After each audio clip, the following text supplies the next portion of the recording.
আর একটা দোয়া শিখাই দেয়, ইনশাআল্লাহ এই দোয়া করলে রিজিক তো বাড়বে ইনশাআল্লাহ। আপনার যত ঋণ আছে ইনশাআল্লাহ আল্লাহ পাক শোধ করে দিবেন। আলী রাদিয়াল্লাহু আনহু বলেছেন, কোন ব্যক্তির যদি পাহাড়ের সমানও ঋণ থাকে, এই দোয়া যদি আমল করে আল্লাহ পাক ওই ঋণও শোধ করে দিবেন ইনশাআল্লাহ।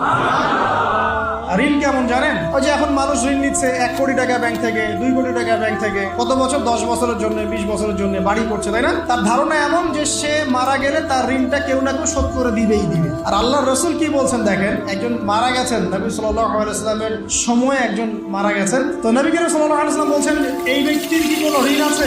একজন সাহাবী বলেন, হ্যাঁ ইয়া রাসূলুল্লাহ, ঋণ আছে। নবীজি বললেন, তোমরা ওর জানাজা পড়ো, আমাকে ডেকো না, আমি জানাজা পড়তে চাচ্ছি না, আমি এখন কেমন করে আপনাকে বুঝাবো ঋণ কত ভয়ঙ্কর জিনিস। তারপরে একজন এসে বললেন, ইয়া রাসূলুল্লাহ, আমি তার ঋণ শোধ করে দিব, তার যা ঋণ আছে আমি শোধ করে দিব। তখন নবী এসে জানাজা পড়লেন।